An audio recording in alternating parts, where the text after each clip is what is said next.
বাপেরা নওজওয়ানেরা মনে রেখে দিও, নামাজ যেমন আল্লাহ পাক পড়তে বলেছে, রোজা যেমন আল্লাহ পাক রাখতে বলেছে, মালদারদের যাকাত যেমন আল্লাহ দিতে বলেছে, মালদারদের হজ যেমন আল্লাহ করতে বলেছে, মনে রাখবে এগুলো তোমার আমার ব্যক্তি জীবনের কল্যাণ। এ উম্মতে মুহাম্মাদি, আল্লাহ তোমাকে আমাকে দুটো কাজ দিয়েছে। কুনতুম খায়রা উম্মাতিন উখরিজাত লিন-নাস তা'মুরুনা বিল মারুফ ওয়া তানহাউনা আনিল মুনকার। হে উম্মতে মুহাম্মাদি, আল্লাহ তোমাকে আমাকে শ্রেষ্ঠ উম্মত করেছে। কেন শ্রেষ্ঠ উম্মত? আল্লাহ তোমাকে আমাকে দুটো কাজ দিয়েছে। কি দুটো কাজ দিয়েছে?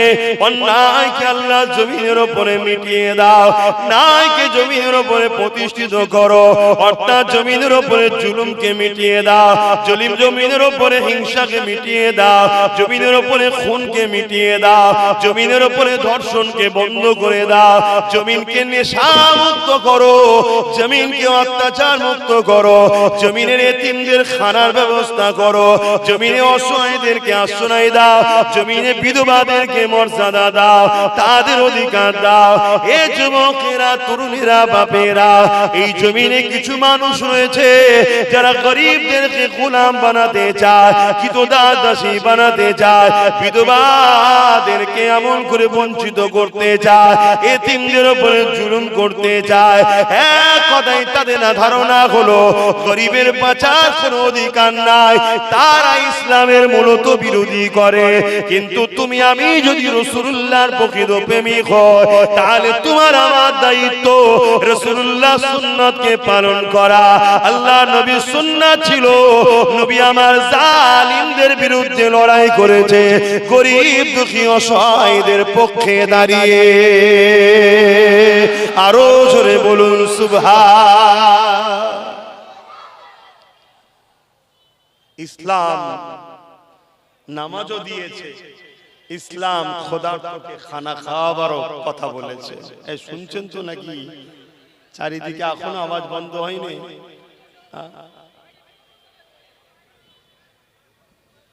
ও মানুষের ভিড়ে গরম হয়ে গেছে। শুনছেন তো? ওই মুসলমানটা ততদিন পর্যন্ত ইমানদার হতে পারবে না যতদিন পর্যন্ত সে সবকিছু থেকে রসুলকে বেশি না। জোরে বলো। মুসলমান আলাদা জিনিস আর ইমানদার মুসলমান আলাদা জিনিস।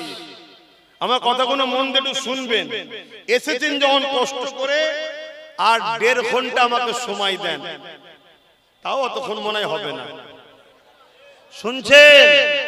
তাহলে মুসলমান সবাই যখনই কোনো বাচ্চা জন্মগ্রহণ করে ফিতরাতের দিক দিয়ে মুসলমান হয়েই আসে।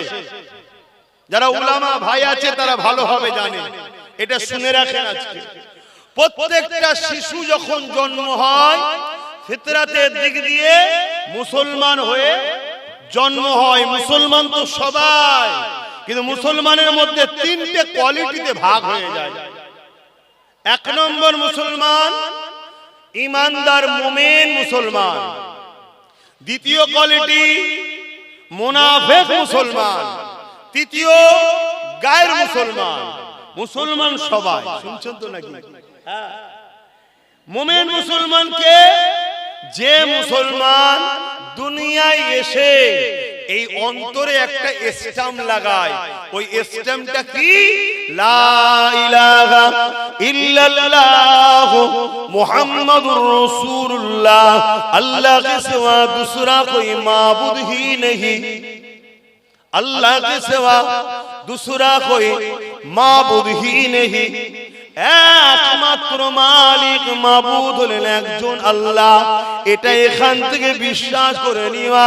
দ্বিতীয় নম্বর হলো মুহাম্মদ রাসূলুল্লাহকে রাসূল জেনে জানের থেকে বেশি ভালোবেসে আদবের সঙ্গে এখান থেকে মেনে নেওয়া। এই স্ট্যাম্পটা যে লাগায় সে জান্নাতে যাবার ভিসা পেল।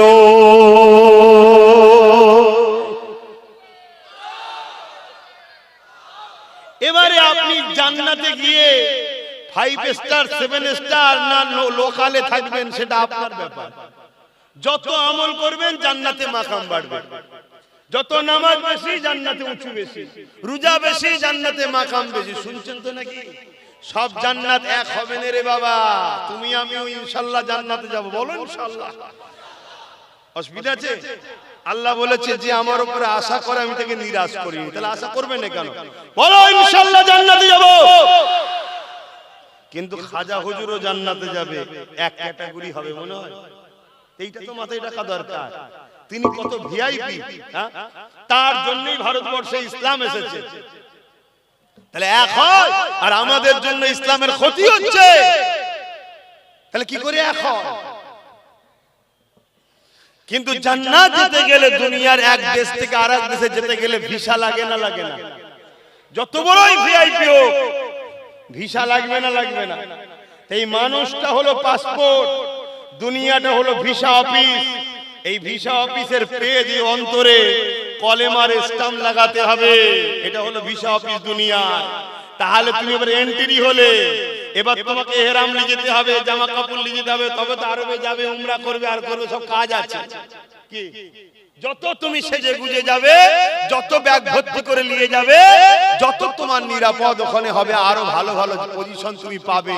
ডলার থেকে বা রিয়াল যত বেশি নিয়ে যাবে, তত বেশি তুমি কেনাকাটা করতে পারবে। বুঝাবার জন্য বলছি। দুনিয়ায় ঈমান আনার পরে যত ভালো কাজ করবে, নামাজ, রোজা, দাড়ি, টুপি, হজ, যাকাত, দান, খায়রাত, যত ভালো কাজ করবে তত তোমার জান্নাতে মাকাম বাড়বে। কিন্তু জান্নাত যেতে গেলে প্রথম কি লাগবে? ঈমান। ঈমান ঈমান ঈমান কি? নবীর প্রেম ও আদব। কথা বুঝে আসছে? এবারে আমরা নবীকে ভালোবাসি কি ভালোবাসি না, এর প্রমাণটা কি করে বোঝা যাবে? এর প্রমাণটা বুঝতে গেলে আমার রাসূলুল্লাহর হাদিস শুনতে হবে। আল্লাহ নবী জানিয়ে দিল আমাকে কারা ভালোবাসে। নবী জানিয়ে দিলেন মান আহাব্বা সুন্নতি, যারা আমার সুন্নাতকে ভালোবাসে, ফাকাদ আহাব্বানি, তারা আমি রাসূলুল্লাহ আমাকে ভালোবাসলো। আর আমাকে যারা ভালোবাসে, কানা মাই ফিল জান্নাত, তারা আমি রাসূলুল্লাহ আমার সঙ্গে জান্নাতে যাবে। এ যুবকেরা, তরুণেরা, রাসূলুল্লাহ সুন্নাত কোনটা?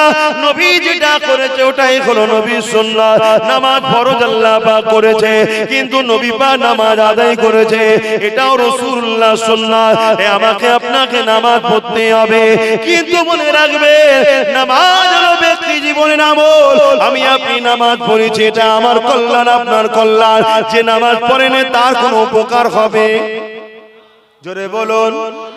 যে নামাজ পড়েনি আমি পড়েছি, ও না পড়ার জন্য আমার কোনো ক্ষতি হবে না। এটা ব্যক্তিগত আমল। শুনছেন তো নাকি? আজ বুঝবেন না, আবার সমালোচনা হবে। কিন্তু যদি আমরা এই সমাজ থেকে নেশাকে বন্ধ করে দিই, কেন রাসূলুল্লাহ নেশার বিরুদ্ধে লড়াই করেছে, রাসূলুল্লাহ নেশাকে বন্ধ করে দিয়েছে। আমার রাসূলুল্লাহ এলান করে দিল, এ মানুষেরা শুনে রেখে দাও, মদ হারাম হয়ে গেছে, শরাব হারাম হয়ে গেছে। সাহাবা হুজুররা বলতে লেগেছে, ওই দিন দেখা যায় মক্কা মদিনার ট্রেনগুলো দিয়ে পানির মতো করে মদের স্রোত যেতে লেগেছে। তার মানে তারা সেদিন থেকে ছেড়ে দিতে লাগলো। এ যুবকেরা, তরুণেরা, আজ উম্মতে মুহাম্মাদি দাবি করি, আমার রাসূলুল্লাহর মিশন ছিল এই সমাজকে মদ মুক্ত করতে হবে। আজ কোটি কোটি টাকার মদ ব্যাপারী যারা রয়েছে, তারা ইসলামের বিরোধী করতে লেগেছে। কেননা ইসলাম যদি প্রতিষ্ঠিত হয়, ইসলাম যদি আরো বাড়ে, ইসলামের যদি প্রচার থাকে, ইসলাম মদের বিরুদ্ধে, ইসলাম নেশার বিরুদ্ধে, এই জন্য তারা ইসলামের বিরোধী করতে লেগেছে। কিন্তু ইসলাম মদের বিরোধী কেন করেছে? মদ যদি আপনি খান, শরাব যদি আপনি খান, আপনার কিডনি নষ্ট হবে, আপনার লিভার নষ্ট হবে। এই মদের কারণে দেখা যাচ্ছে সমাজে ক্রাইম বেশি হচ্ছে। 100টা যদি ক্রাইম হয়, 80 থেকে 85টা হলো মদের কারণে। 100টা যদি অ্যাক্সিডেন্ট হয়, 80 থেকে 85টা মদের কারণে। 100টা নারীর সংসার যদি তালাক দিবস পড়ে যায়, সংসারে যদি অশান্তি হয়, এর জন্য 80-85টা মদের কারণ। এ যুবকেরা, মদের কারণে সমাজ আজকে ধ্বংস হয়ে যাচ্ছে। উম্মতে মুহাম্মাদি তোমার আমার দায়িত্ব হলো এই সমাজকে মদ মুক্ত করতে হবে। এই মদের কারণেতে আজ আমাদের কলকাতা তিলোত্তমা বোনটা আজ রেপ শুধু হয়েছে তা নয়, তাকে কি মর্মান্তিকভাবে হত্যা করা হয়েছে, আজও তার বিচার হলো না। এ যুবকেরা, তরুণেরা, বাবেরা, এই মদকে বন্ধ করা উম্মতে মুহাম্মাদি তোমার আমার দায়িত্ব। দাঁড়িয়ে রাখা যেমন রাসূলুল্লাহ সুন্নাত রাখো, কিন্তু মনে রাখবে দাঁড়িয়ে রাখার থেকে অনেক বড় সুন্নাত হলো মদ মুক্ত করার জন্য লড়াই করা।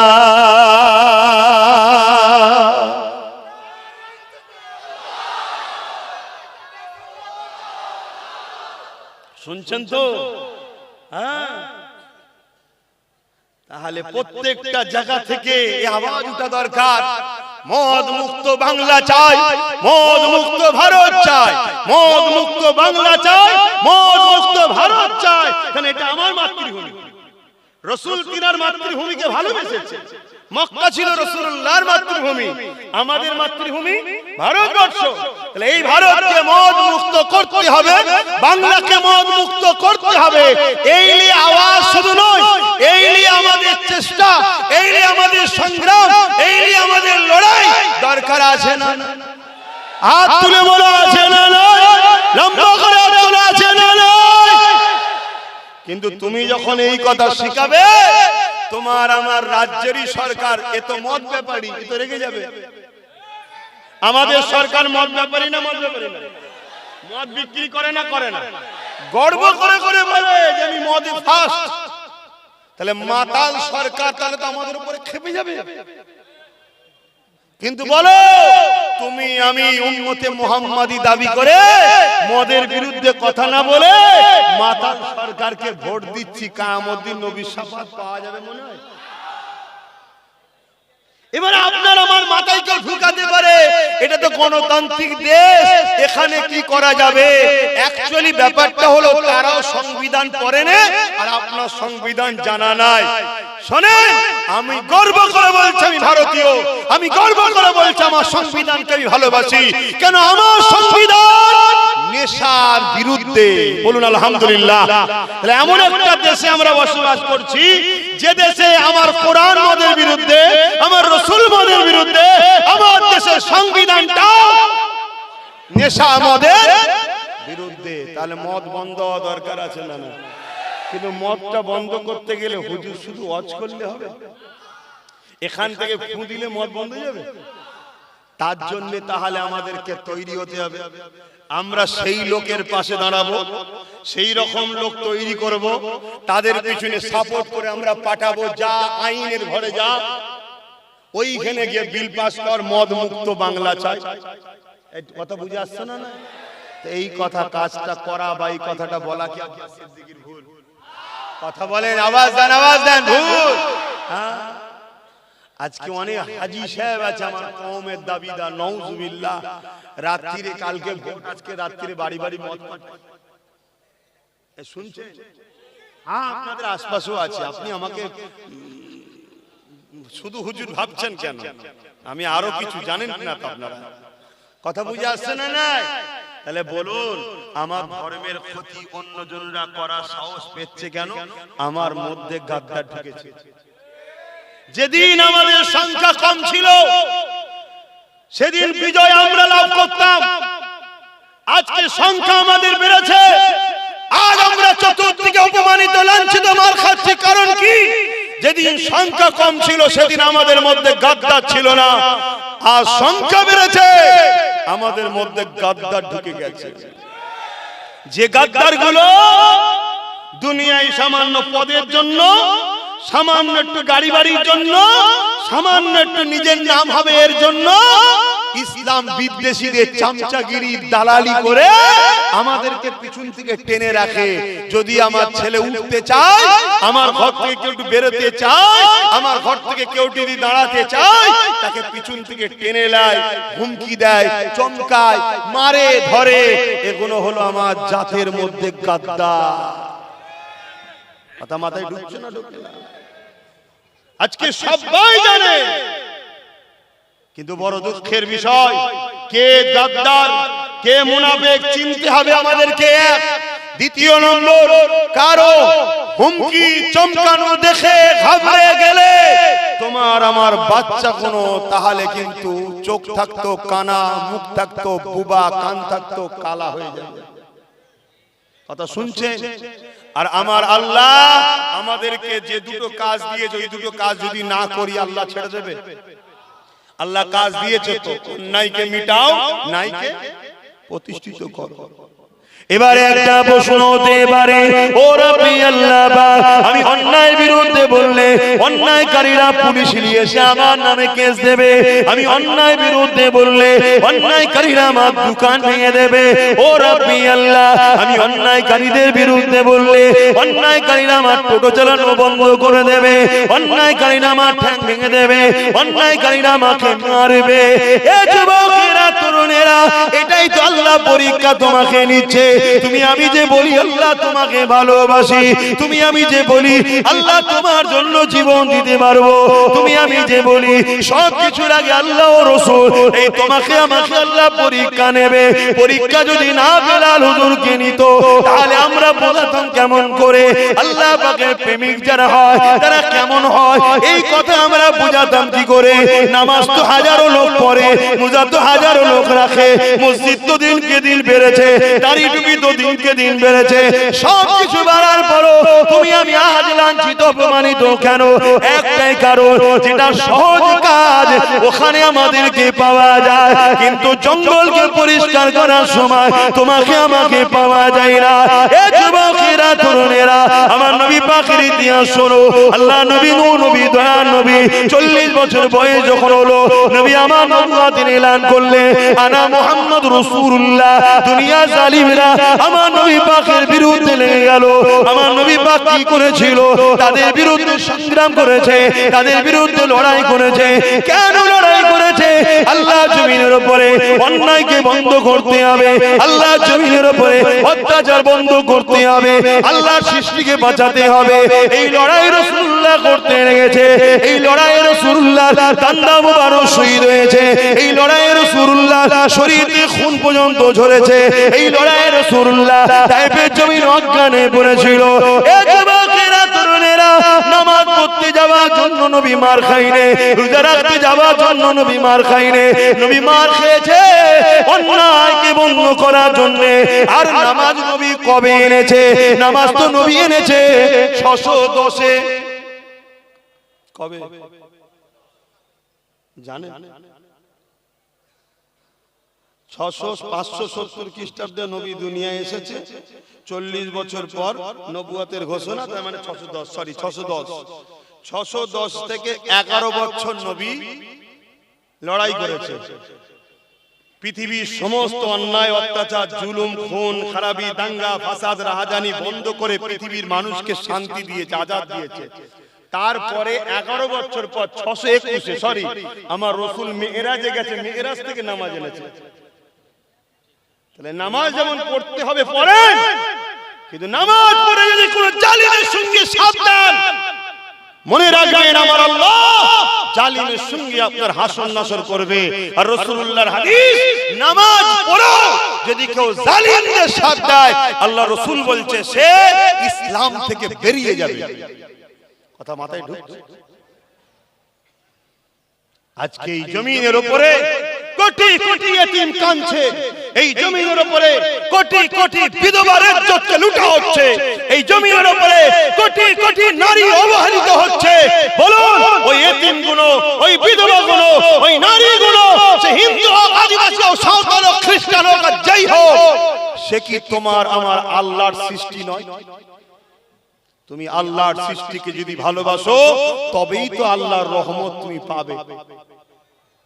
নামাজ তোমার আমার উপকার আছে, ব্যক্তি জীবনের কল্যাণ। রোজা তোমার আমার উপকার। যেমন মোবাইলে ভাইরাল ঢোকে, সারা 11 মাস খাওয়ার পরে সারা বছর খেয়ে শরীরে অনেক ব্যাড ব্যাকটেরিয়া ঢোকে, ব্যাড ভাইরাস ঢোকে। সেই গুণকে বাইর করার জন্য, শরীরকে আপডেট সুস্থ করার জন্য যেমন অ্যান্টিভাইরাস মারতে হয়, রোজা হলো আমাদের জন্য 1 মাস অ্যান্টিভাইরাস।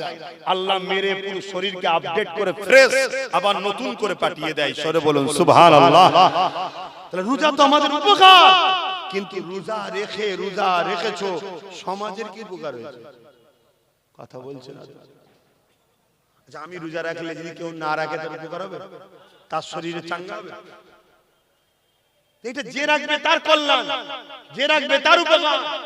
সমাজের কি উপকার হয়েছে বল? কিন্তু এই সমাজ থেকে যদি ঘুষকে মুক্ত করা যেত,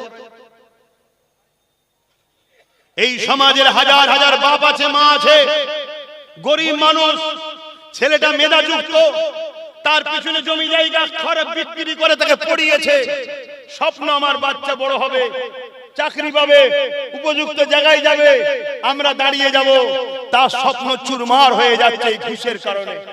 অনুপযুক্ত লোক চাকরি পাচ্ছে, অনুপযুক্ত লোক ডাক্তার হচ্ছে, অনুপযুক্ত লোক বিভিন্ন হসপিটালে সুযোগ পেয়ে যাচ্ছে, অনুপযুক্ত লোক সুযোগ পাওয়ার দরুন আপনি যখন চিকিৎসার জন্য যাচ্ছেন তখন আপনার অ্যাপেন্ডিসাইট অপারেশনের নামে কিডনিকে কেটে বিক্রিও করা হচ্ছে। কথা ভাবেন, হুজুর এসেছে নামাজের কথা বলবে, এইটাই তো মরণ দশা হয়েছে, এইটাই মরণ দশা হয়েছে। এদের মাথায় হুজুর আসবেন, আমার রোজা পড়বে, লাখটা বোতল থেকে ফুদেবে চলে যাবে। এসব কথা বুঝাবে কেন? পুরো পৃথিবীর বুকেই তোমাকে আখিরাতের কল্যাণ লুকিয়ে আছে। এই দুনিয়ায় তোমাকে এই বিষয়টার উপর নজর দিতে হবে। আল্লাহ নবী এই দুনিয়ার দুর্নীতিকে মিটিয়েছে, আল্লাহ নবী ঘুষ মুক্ত সমাজ করেছে, আর আজকে ঘুষ ছাড়া একটা কদম লাগানো যাচ্ছে না। আর ঘুষ এমন একটা মারাত্মক বিমার, এমন একটা মারাত্মক পাপ, এই ঘুষ যে সমাজে চলে ওই সমাজে আল্লাহ এমন মহামারী ব্যাধি পাঠায় যার ওষুধ সমাজ খুঁজে পায় না। শুনছেন তো?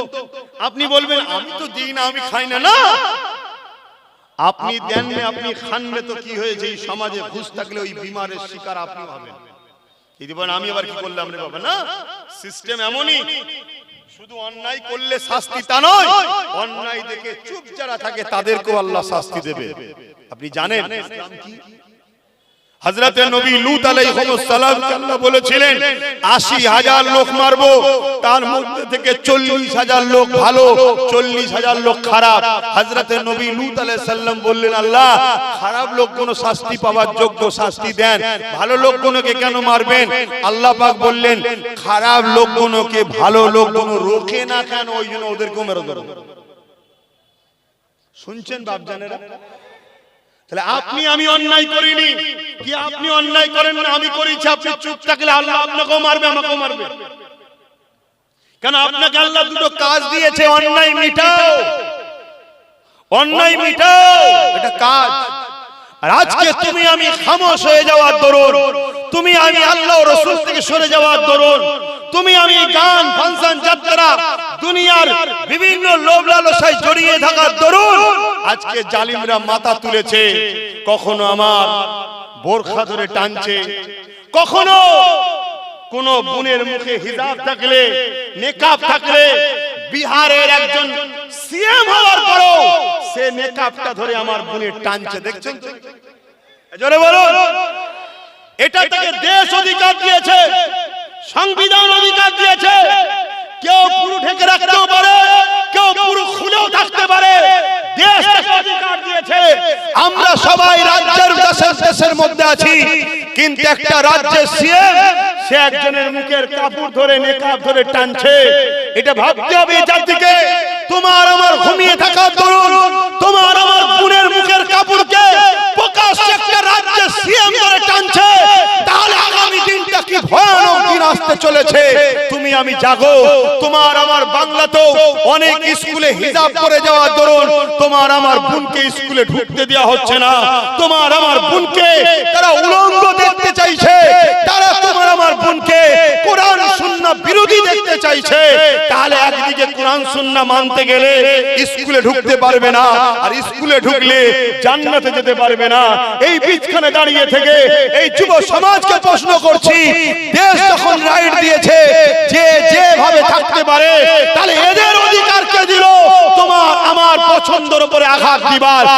একটাই কারণ, তুমি আমি ঘুমোচ্ছি তাই এরা এই অধিকারটা পেয়েছে।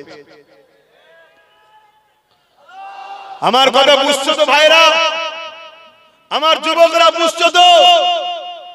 আজ হয়তো আমার কথা পছন্দ নাও হতে পারে, কিন্তু মনে রেখে দিও, গত 8 বছর ধরে বলছিলাম যে তোমার আমার অকাত যাচ্ছে। আজকে গেছে তো নাকি?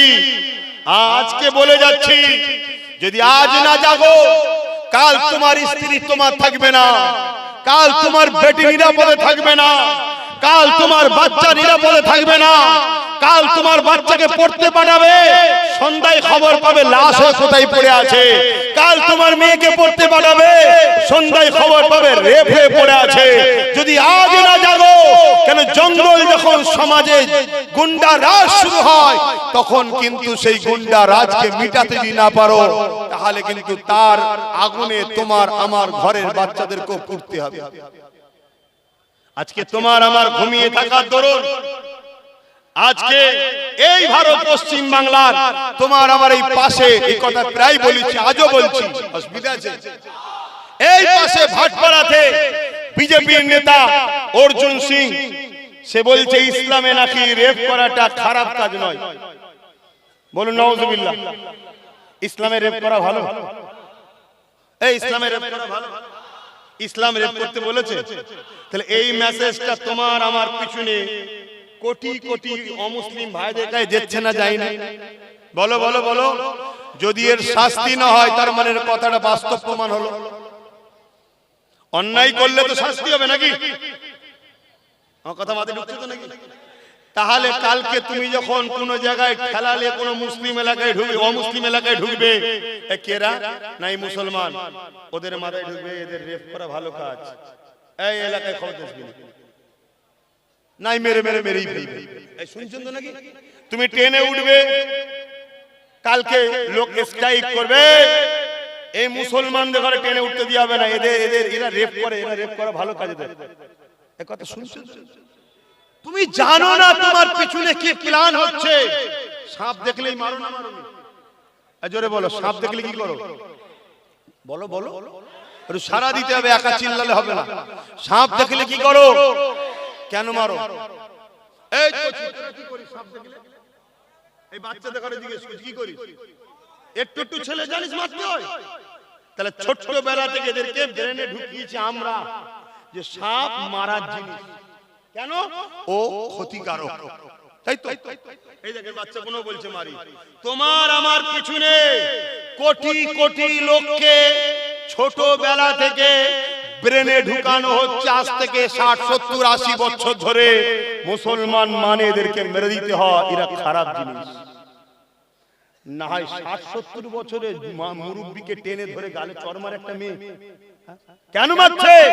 তার মেন্টালিটিতে সেটিং হয়েছে মুসলমানকে মেরে দিতে হয়, মুসলমানকে শেষ করে দিতে হয়। যেমন সাপ দেখলে মারতে হয় তোমার আমার ব্রেন, তেমন মুসলমানকে দেখে মারো। এই প্ল্যানটা তৈরি হচ্ছে, অলরেডি হয়ে গেছে। তাই বিভিন্ন জায়গায় গণভিড়ের মাধ্যমে মিটতে মারতে মারতে মারতে মেরে ফেলছে না ফেলে না? জোরে বলো। আমার বাংলাতেই ক্যানিংয়ে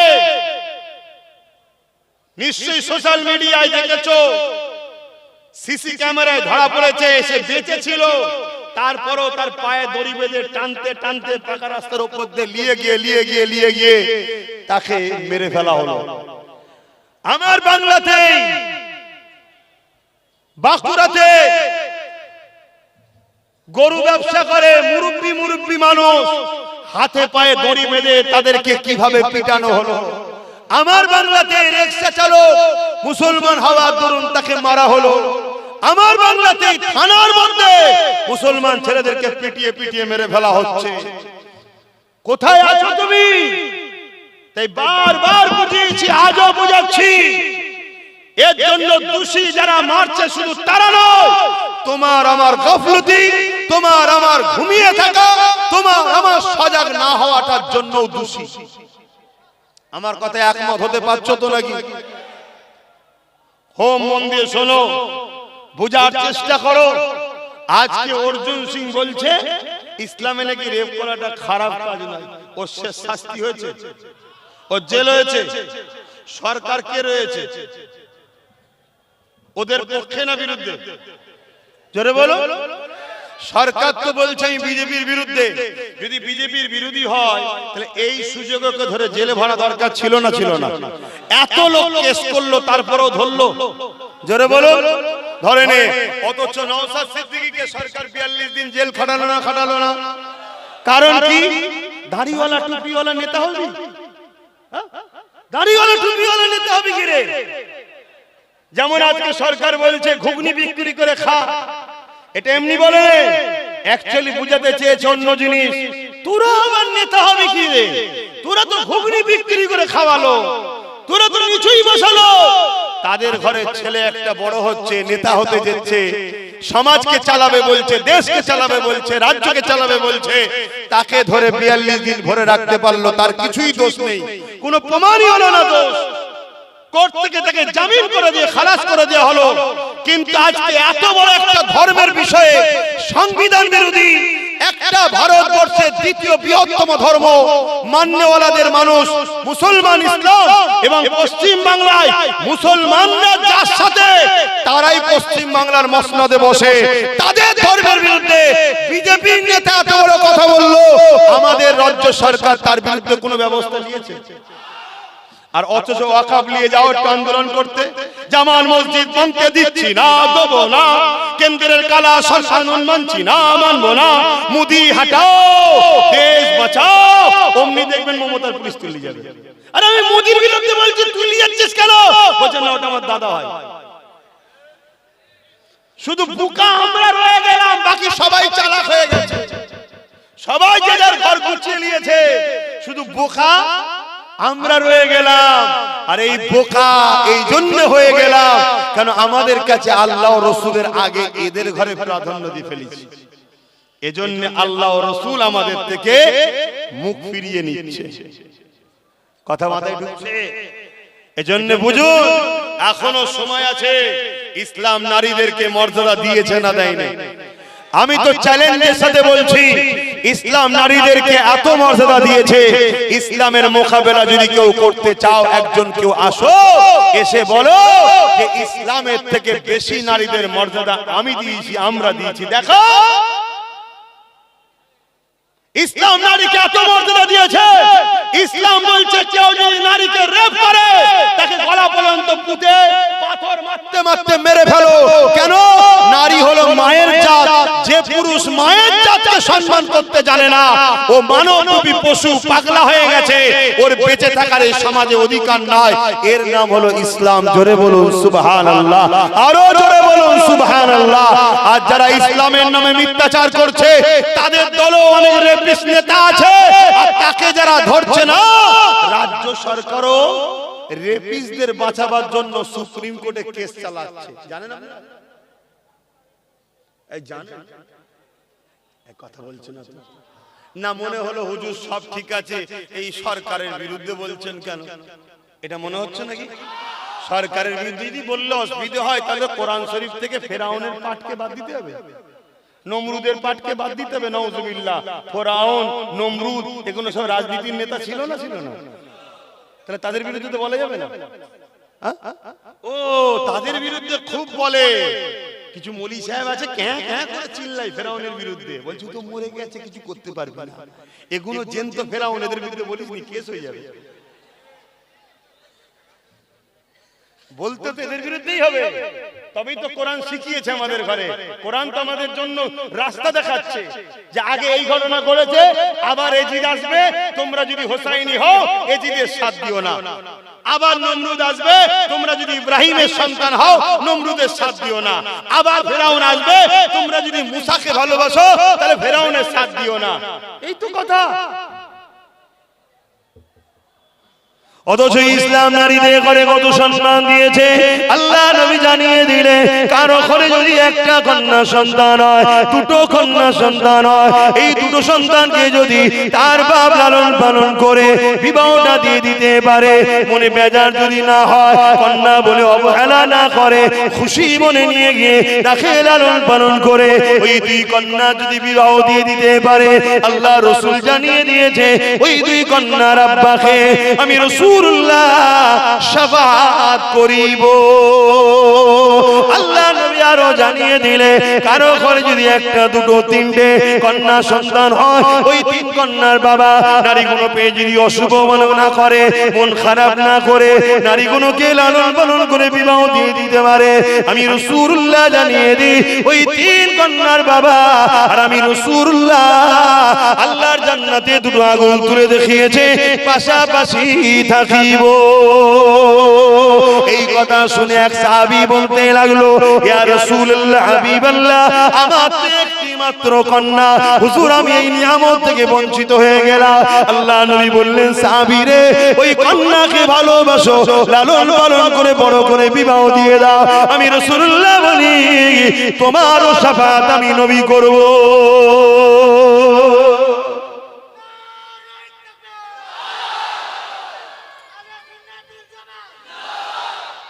আজকে আমাদের ঘুমানোর জন্য, আমাদের ইসলাম থেকে দূরত্ব হওয়ার দরুন আজকে যে যা খুশি ইসলামের বিরুদ্ধে বলে নিচ্ছে।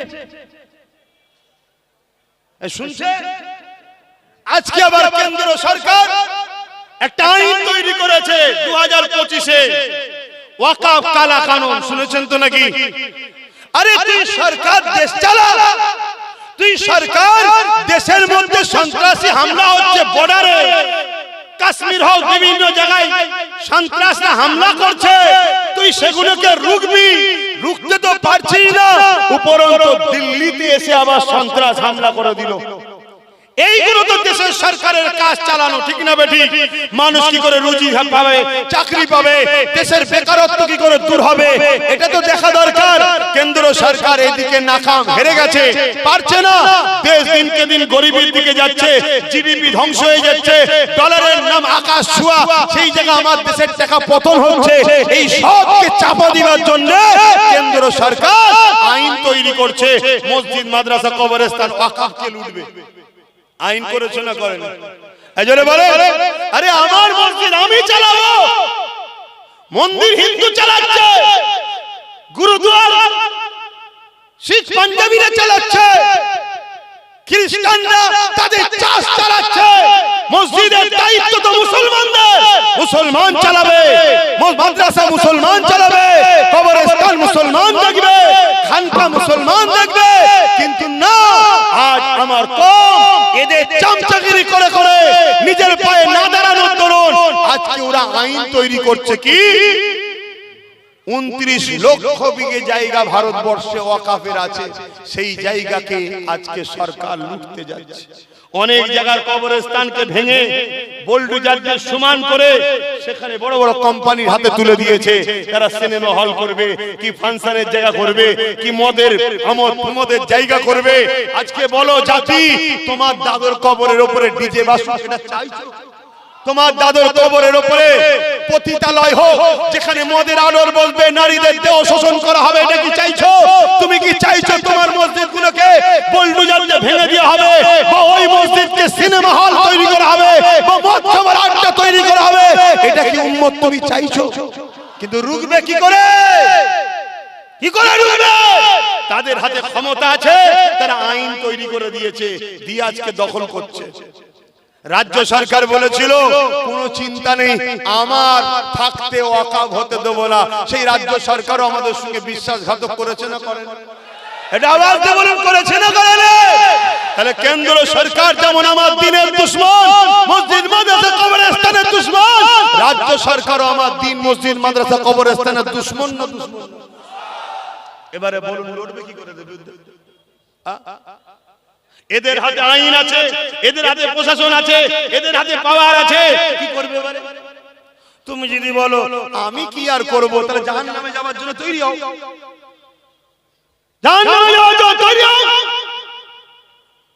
তোমার হাতে আল্লাহ পাওয়ার দিয়েছিল, সেই পাওয়ারকে তুমি তাদের পিছনে খরচ করলে, যাদেরকে তোমার পাওয়ারে যারা ক্ষমতায় এসেছে তারাই তো তোমার দিনের দুশমন। তাহলে আল্লাহকে জবাব দিতে হবে না? আমার কথায় কষ্ট পেচ্ছেন আপনারা? বেজার হচ্ছেন আপনারা?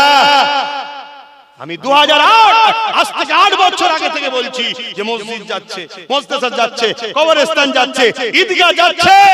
একদল আলেম উলামা আমাকে কত ছোট বড় কথা বলেছে। অনেকে আমাকে নানা রকম কথা বলেছে, বিভাজন করছে, হ্যান করছে, ত্যান করছে, কত কি বলেছে। তারপর হঠাৎ করে অনেকে অকাবলে হুড়োহুড়ি করলো, করার পর এখন সব ঠান্ডা কেন? ঠান্ডা কেন? মনে রেখে দেন, আল্লাহ ছাড় দিয়েছে, ছেড়ে দেয়নি। বাবরি মসজিদ আমাদের থেকে নিতে পারতো না যদি আমার জাতের মধ্যে গাদ্দাররা বিক্রি না করতো মসজিদকে। তো ওয়াকফ এদের ক্ষমতা নেই আমাদের থেকে ছিনিয়ে নিতে পারে। এই আইনটা তৈরি হওয়ার পিছনেও আমাদের মধ্যে গাদ্দাররা লুকিয়ে আছে এদের সাথে। আগামী দিন আল্লাহর ঘর মসজিদ মাদ্রাসাকে বাঁচাবার জন্য আমাদের ঘরে লড়াইয়ের দরকার আছে না? না। কারা জান মাল দিয়ে লড়াই করতে রাজি আছেন? হাত তুলে সাক্ষী দেন। হাত লম্বা করে তোলে, লম্বা করে হাত তুলে রাখেন। এবার একটু ডায়ে বায়ে দেখেন কেউ হাত তুলতে বাকি আছে কি, একটু দেখে নেন, দেখে নেন। কেন মুনাফিক চিনতে হবে, গাদ্দার চিনা দরকার। যে ওয়াকফের পক্ষে নয়, মসজিদ মাদ্রাসার পক্ষে নয়, তারা কি আমাদের হতে পারে? জোরে বলুন হতে পারে। যে ওয়াকফের পক্ষে, মসজিদ মাদ্রাসার পক্ষে, তারা আমাদের, ঠিক না বেটি? তাই আওয়াজ দিয়ে বলুন নারে তাকবীর, নারে দিবে দ্বীন ইসলাম, দ্বীন ইসলাম, কোরআন ও সুন্নাহ, কোরআন ও সুন্নাহ। ওয়াকফের দুশমনেরা, ওয়াকফের দুশমনেরা, ওয়াকফের দুশমনেরা, কেন্দ্রের জালিম সরকার মুর্দাবাদ। তাহলে বলুন এই লড়াই হবে না? হবে না। কিন্তু এই লড়াইয়ে হাতে লাঠি দরকার আছে না? না। লাঠি হিসেবে কাকে নেবে? হ্যাঁ, একটু মন দিয়ে শোনো, বলবো, অসুবিধা হচ্ছে না তো? আমি আব্বাস সিদ্দিকী ধর্ম প্রচার করি, ধর্মগুরু, দিনের প্রচার করি। আমি আব্বাস সিদ্দিকী নলেজ সিটি চালাই, মাদ্রাসা চালাই। আপনি কি করেন? ইমামতি করে, ইমামতি করে, আপনি ইমামতি করে। কিন্তু আমাদেরকে আপনারা মানেন না? মানেন না। আমি হুজুর নাই, নেতা হতে পারিনি, ক্যান্ডিডেট, ইনি নাই ইমাম হচ্ছে না, উনি নাই হচ্ছে না, ইনি নাই হচ্ছে না। কিন্তু আমাদের কি দায়িত্ব নয় যে এই যুবক ছেলেগুলোকে বুঝানো যে বাবা তোরা দোয়াও করছি, সাথেও আছি? দরকার আছে না নাই? আজকে যখন কেন্দ্র সরকার মাদ্রাসা মসজিদের দুশমন, রাজ্য সরকারও দুশমন না? দুশমন নয়? এই দুজনের বিরুদ্ধে লড়াই করে আর একজন নবী বংশের আওলাদ যখন ওয়াকফকে বাঁচাবার জন্য সুপ্রিম কোর্টে মামলা চালাচ্ছে, আজও যে তোমার কবরস্থান রক্ষায় আছে, ওই তার মামলা চলছে, তাই সুপ্রিম কোর্টে এখনো কেসটা আছে, তাই এখনো লড়াইয়ের জায়গা রয়েছে। এই জায়গায় দাঁড়িয়ে থেকে যে মসজিদ মাদ্রাসা ওয়াকফের জন্য লড়ছে, একজন ধর্মগুরু হিসাবে, ধর্ম প্রচারক হিসাবে কওমের মানুষকে বলা দরকার, তার সাথ দেওয়া দরকার আছে না? না। আওয়াজ আছে না? তার নাম হলো নওশাদ সিদ্দিকী। আজকে সে লড়ছে ওয়াকফের জন্য, আন্দোলন করতে গিয়ে তার ভালোবাসার মানুষগুলো জেলে গেছে, সে নিজেও জেলে গেছে, তাকে এই মমতা সরকার জেলে দিয়েছে। আজকে কেন্দ্র ও রাজ্য সরকার যখন মসজিদ মাদ্রাসার বিরুদ্ধে, সেই জায়গায় যখন নওশাদ লড়ছে ওয়াকফের হয়ে, তার সাথ করা দিতে রাজি আছেন? হাত তুলে দেখান, হাত লম্বা করে তোলো। এ আল্লাহকে সাক্ষী রেখে বলছে ৫,০০০ বিক্রি হবেন না তো? ১০,০০০ বিক্রি হবেন না তো? যদি হন, কি খোদার গজবটা হবে সেটাও শুনে রাখেন। আল্লাহ তোমারে পড়বেন, আর একটা গজব হবে। কি গজব শুনবেন না? এই যে বিহারে ভোট হয়ে গেল না, বিহারে এনারা হুজুর মানুষ, আমরা হুজুর মানুষ নাই, রাজনীতি জানি না, বুঝি না, ছেড়ে দাও। কিন্তু এইটুকু তো বুঝি যে আমার মসজিদের দুশমন তার সাথে নয়, যে পক্ষে তার সাথে, তাই তো নাকি? এইটুকু তো বুঝি। আর এখানে আর একটা কথা বলে যায়, ভাই যার হুজুর তার কাছে, যার আমির তার কাছে, যার শায়েখ তার কাছে, যার হযরত তার কাছে, মসজিদ কিন্তু আমাদের সবার। এখন যদি জুজিয়াত মাসলা নিয়ে তুমি আমি ঝগড়া করি, মনে রেখে দিও মসজিদ থাকবে না। কোথায় হাত বাঁধবে ওটা পরে ঝগড়া হবে। টুপিটা কি পড়বে ওটা পরের কথা, কল্লা থাকলে টুপি লাগাবে, কল্লাই রাখবে না বলছে, টুপি লাগাবি কোথায়? শুনছেন তো নাকি? অতএব যার হুজুর তার, যেমন আমরা দাদা হুজুরকে মানি, আমি বলবো না তোরা দাদা হুজুরে চলে আয়, আর তোমরাও বলবে না আমাদের ঘরে দাদার দলে আয়। এখানে লড়াই একটাই, মসজিদটা ফুরফুরাওয়ালাদেরও, মসজিদ তাবলীগ দেওবন্দি বেরেলি সবার মসজিদ, ঠিক না বেটি? অতএব মসজিদ সবার, কবরস্থানে ফুরফুরাওয়ালারও লাশ আছে আর সবার লাশ আছে, বাঁচাতে এখন সবাইকে। তারপরে যে যার দল করছো করতে যাও, যে জানলে থাকবে যাও। আমাদের মধ্যে জুজিয়াত মাসলার লড়াই ছিল, আছে, কিতাবই থাকবে। এটা একটা ইসলামের খুবসুরত। এই লড়াই আছে বলেই তো আমরা কিতাব মুতালা করি, এই লড়াই আছে বলে তো কিতাব পড়ি আমরা, না কিতাব পড়তাম না। কথা মাথায় ঢুকছে না ঢোকে না? কিন্তু সেটা কিতাবই লড়াই, সেটা কিতাবই লড়াই। দাঁড়িয়ে সালাম না বসে সালাম, ওটা কিতাবই লড়াই। কিন্তু আমরা দাঁড়িয়ে দিই, বসে ওয়ালাদের ঘরে আহলে সুন্নাত ওয়াল জামাতরা ফতোয়া দেয় না যে ওরা বেঈমান হয়ে গেছে, ফতোয়া দিয়েছে। কিন্তু এখন এই বসা দাঁড়া লড়াই করতে গিয়ে নামাজ পড়ার জায়গা থাকবে না, কবরে স্থান দিতে পারবে না, মরলে পোড়াতে হবে। তাহলে এই জায়গায় দাঁড়িয়ে থেকে আমি নওশাদের পক্ষে সাথ দিয়েছি, আপনারাও দিচ্ছেন, এই কথা বলা কি অন্যায় করলাম? আমার আর একটা ভিডিও খুব বাজারে চলছে, আমি বলেছি মমতাকে ভোট দিলে ঈমান থাকবে না। শুনেছেন আপনারা? এই কেউ শুনেছেন কি? এটা নিয়ে খুব সমালোচনা হচ্ছে চারিদিকে। আবার একটা লোকের, একজন বয়স্ক মুরব্বীর সাথে আমার বক্তব্যটাকে কেটে সেটিং করেছে। তিনি বলছে ভোট দেওয়া যাবে, আর আমি বলছি দিলে ঈমান চলে যাবে। দিয়ে সমাজে ছড়াচ্ছে, কার কথা মানবো বলো? ও ফজকে, আমি ফজকে, ইনি মুরব্বী। কথা বুঝছেন?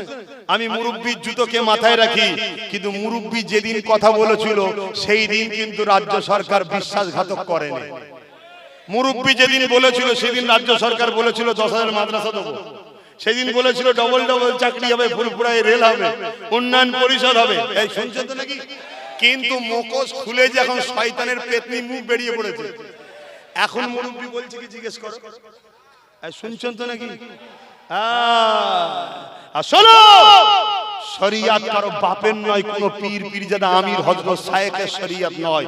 শরিয়াত হলো আমিনা লালের। জোরে বলুন সুবহানাল্লাহ, আরো জোরে বলুন সুবহানাল্লাহ।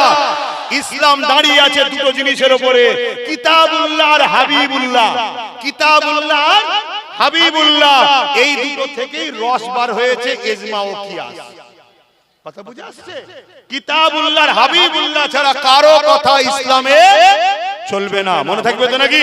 কিন্তু মুরব্বী যখন বলেছিল তখন তো আমরাও ভালোবেসেছিলাম। এই যে এখানে বসে আছি, আজকে যারা বলছে যে না একে ভোট দেওয়া যাবে না, তারা এক সময় ভোট দিয়েছে। সত্যি করে বলেন, ভুল বলছি? দিয়েছে। তবে আমি, ও এত ভিড় আবার ঘাড়ে পড়ে যাচ্ছিস কেন রে বাবা? মুরব্বী লোক আছে, শুনছেন তো নাকি? কথা বলতে না, নামাজ হবে। তাহলে আমি কিন্তু কোনোদিন দিইনি, ভিন্ন কথা। কিন্তু কথা হচ্ছে, আজকে ধরুন একজন মুসলমান এসে আপনাকে সালাম দিল, আপনি উত্তর দেবেন? এক কথা বলেন, কালকে যদি সে ইসলাম ছেড়ে দেয়, সালাম দেয়, আর উত্তর দেবেন না?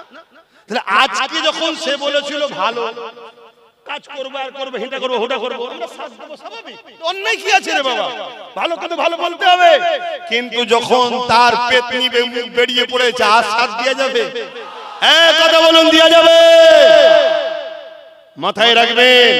তা আমি এই জন্য বলেছিলাম, আচ্ছা আমি বলিনি, প্রথম কথা আমি বলেছি রাসূলুল্লাহর হাদিস বলেছি, একটু বলবো না থাকবে? 10 মিনিট বলি, কি বলছেন? বলি নাকি? কারা কারা শুনতে চাইছেন একটু হাত তুলে সাক্ষী দেন, একটু মহব্বতের তাকবীর দেন। নারে তাকবীর, নারে দিবে, হাত তুলে বলুন লাব্বাইক। আপনারা বলবেন ইয়া রাসূলুল্লাহ, লাব্বাইক লাব্বাইক লাব্বাইক লাব্বাইক লাব্বাইক ইয়া রাসূলুল্লাহ। নারে দিবে, ভারতবর্ষ, পশ্চিম বাংলা, এটা আমাদের বাপের দেশ, কারো দয়াতে আমরা বেঁচে নাই। এটা আমাদের বাপ আদম আলাইহিস সালামের দেশ। জোরে বলুন সুবহানাল্লাহ। তো ভাইরা আমার একটু বলবো, অ্যাকচুয়ালি রাসূলুল্লাহর হাদিস বলেছি, আল্লাহ নবী বলছেন, মন দিয়ে শুনেন, মুসলিম শরীফ। হাদিসটা কোথায়? কিছু বলছেন নাকি? কিছু বলবেন? 8:30 নামাজ, ঠিক আছে, অনেক টাইম তখন 8:30।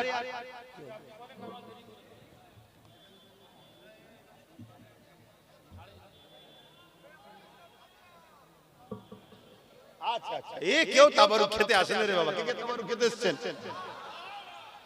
কে কে তাবারুক খেতে এসেছেন? যারা তাবারুক খেতে এসেছেন হাত তোলেন, তাদের কি তাবারুক দেওয়া হবে? আর যারা হাত তুলবেন না, দেওয়া হবে না। তাবারুক খাবেন? এই তাবারুক খাবেন না, কোন মন খাবার কি? এই সেদিন বোম্বাই গত পরশুদিন ছিলাম, গতকালকেই তো এলাম। ও বেচারিরাও আইডিয়ার ফেল হয়ে গেছে। কথা বুঝে আসছে? মন খারাপ তো কেউ করে না, মন খারাপের ব্যাপার নেই। ও মোস্তফা জানে রহমতের গোলামকে দেখলেই এরা খুশি হয়ে যায়, আলহামদুলিল্লাহ। আর আমি তোমাদেরকেও বলে যাচ্ছি, নবীর গোলাম হও, নবীর গোলাম হও, নবীর গোলাম হও। নবীর গোলামের দাম বাড়ে, কমে না। জোরে বলুন সুবহানাল্লাহ। যেদিন বেলাল হুজুর ইদর উদর বিক্রি হয়েছিল, যেদিন মোহাম্মদ রসুল বেলালকে খরিদ করলেন, সেদিন বেলাল কাবার মাথায় উঠে আজান দিবারও পাওয়ার পেল। জোরে বলুন সুবহানাল্লাহ। আরে 850 বছর হয়ে গেল, হিন্দুস্তানের বাদশাহ গরিবে নওয়াজ 800 বছর হয়ে গেল দুনিয়া থেকে আখিরাতের রাস্তায় রওনা দিয়েছে। আজও তার শান দেখো, আজও তার বাদশাহী দেখো। নেতা কেতা, মুসলিম অমুসলিম, খেলোয়াড় থেকে শুরু করে কেউ বাদ দেয়নি। হাতটাকে আমার দেশের প্রধানমন্ত্রীও পার বছরে চাদর পাঠায়, বাবা তোফা পাঠালাম। একটাই কারণ, মোহাম্মদ রসুলের গোলাম ছিল। জোরে বলুন সুবহানাল্লাহ। বাকি সব জায়গায় দাম কমে যায়, বুড়ো হলে দাম কমে যায়, খেলোয়াড় পুরাতন হলে দাম কমে যায়, গায়ক বয়স হলে গাইতে পারে না, দাম কমে যায়। একমাত্র রাসূলুল্লাহর গোলামের দাম বাড়ে। যত আলেমরা পুরাতন হয়, যে আলেমরা নবীর গোলাম যত পুরাতন হয়, আগে হাতে মুসাফা করতে, এখন কদম মুসিও করে। কেন? নবীর গোলামের বয়স বাড়ছে, বয়স বাড়লে দাম বাড়বে। তোমাদেরকেও বলবো, একটা জায়গা যেখানে গোলামি করাটাও নসিবের ব্যাপার, সবার কপালে হয় না। তো যাক, আমি কি বলেছিলাম একটু বলে যাই। মিসকাত শরীফের হাদিস মন দিয়ে শুনবেন, আমার রাসূলুল্লাহর কথা বলছি। উম্মত, পাপ করেছো, গুনাহ করেছো, দাড়ি ছেড়েছো, প্যান্ট শার্ট পরেছো, সিনেমা দেখেছো, যাত্রায় গেছো, ফাংশনে গেছো, আরো ইত্যাদি ইত্যাদি, আরো পাপ করে ফেলেছো, মদ খেয়েছো, জিনা করেছো, এখনো দরজা খোলা আছে, তওবা করো, আল্লাহ মাফ করবেন। জোরে বলুন সুবহানাল্লাহ। কিন্তু মনে রেখে দিও, রাসূলের দ্বীনের যদি দুশমন হও বা দুশমনের শক্তিশালী করো, মাফ নাই। তার দলিলটা শোনো। আল্লাহ রাসূল বললেন, মুসলিম শরীফের হাদিস, অন্যায় দেখলে হাত দিয়ে রোকো। বলুন, অন্যায় দেখলে হাত দিয়ে রোকো। যদি হাতে রুখতে না পারো, মুখ দিয়ে প্রতিবাদ করো। যদি মুখ দিয়ে প্রতিবাদ করতে না পারো, অন্তর থেকে ঘৃণা করে দূরে সরে যাও। আর অন্তর থেকে ঘৃণা করে দূরে সরে যাওয়ার নমুনাটা রাসূল বলছেন, বড় দুর্বল ঈমান। ঈমান আছে কিন্তু দুর্বল। শুনছেন? এই ক্যাটাগরির প্রথম স্তরের ঈমান কি? অন্যায় দেখলে হাত দিয়ে রোকো। আমাদেরকে আল্লাহ হাতে পাওয়ার দিয়েছে না, দেয় না? জোরে বলেন। আমরা যে কোনো সময় যে কোনো অন্যায়কারীকে চেঞ্জ করে দিতে পারি না, পারি না। কিন্তু ঠিক জায়গায় যদি কাজে না লাগায়, আগামী দিন ওটা ওই পাওয়ারটা আল্লাহ কেড়ে নেবে না, নেবে না? জোরে বলুন। দুটো চোখ দিয়েছে আল্লাহ, দেখার পরেও যদি কানা হয়ে ঘোরো, এই চোখ আল্লাহ কেড়ে নিতে পারে না, পারে না? তাহলে আল্লাহ একটা পাওয়ার দিয়েছে, সেই পাওয়ারকে কাজে লাগাচ্ছ না, তাহলে কেড়ে নিতে পারে না, পারে না? জালিমের মাথায় বুদ্ধি দিবে, জালিম ডিভোটার করে দেবে। কথা মাথায় ঢুকছো? হ্যাঁ, বুঝো। যেমন বিগত কোন সরকার বলেছিল মাদ্রাসায় জঙ্গি তৈরি হয়, আমরা তার জবাব দিয়েছি না দিইনি? জোরে বলেন। আমরা জবাব দিয়েছি, তাই আমাদেরকে ঘাবড়ে এখনো সম্মান করছে, ঠিক না? অতএব যে জুলুম করবে তাকে জবাব দিতে হবে। অন্যায় দেখলে হাত দিয়ে রোকো। যদি হাতে রুখতে না পারি, মুখ দিয়ে প্রতিবাদ করো। মুখ দিয়ে প্রতিবাদ করতে না পারে, অন্তর থেকে ঘৃণা করো। তা না করে কেউ যদি সেই জুলুমটাকে সাথ দেয়, তার ঈমান থাকবে? উদাহরণস্বরূপ, কেন্দ্র সরকার ওয়াকফ আইন করছে, মসজিদ মাদ্রাসার পক্ষে না বিরুদ্ধে? এটা অন্যায় না অন্যায় নয়? তাহলে এর বিরুদ্ধে হাত দিয়ে লড়তে হবে না হবে না? যদি হাতে ক্ষমতা না থাকে মুখ দিয়ে প্রতিবাদের দরকার আছে না নাই? যদি মুখে না থাকে অন্তর থেকে ঘৃণা করে দূরে সরে যাওয়া দরকার আছে না নাই?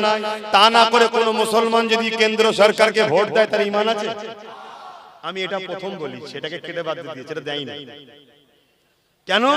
চিটিংবাজরা আপনাদের কাছে আমাকে খারাপ করতে চাইছে, শুনছেন তো?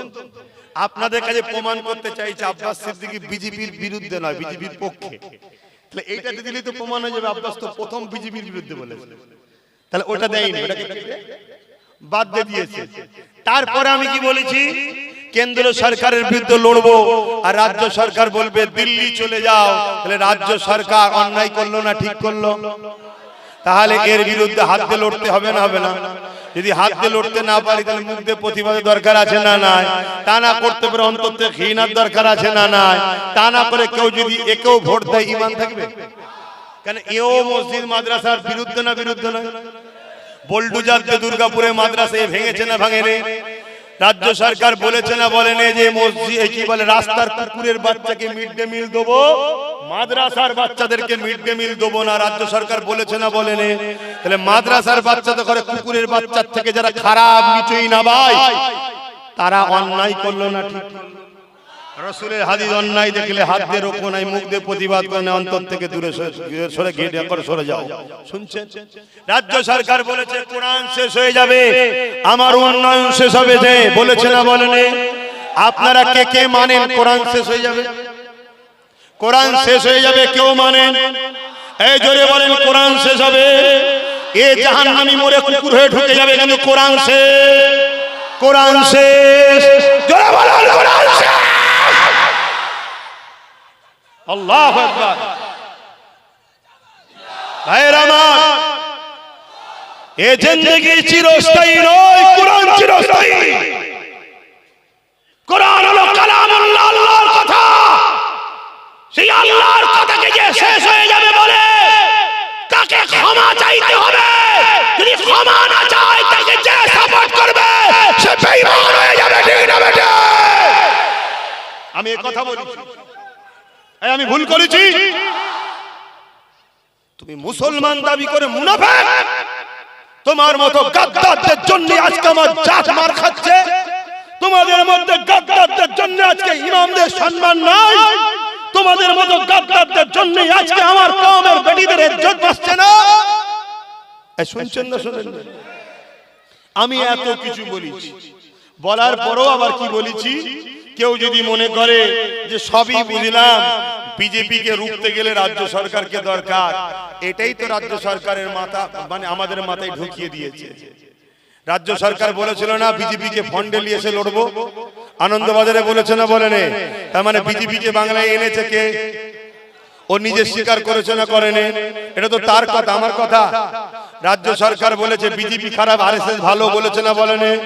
আর আরএসএস ভালো। রাজ্য সরকার এইগুলো তো করিয়ে মুসলমানকে গোলাম বানাচ্ছে বিজেপির ভয় দেখিয়ে। শুনছেন না শোনেন? কথা শুনছেন?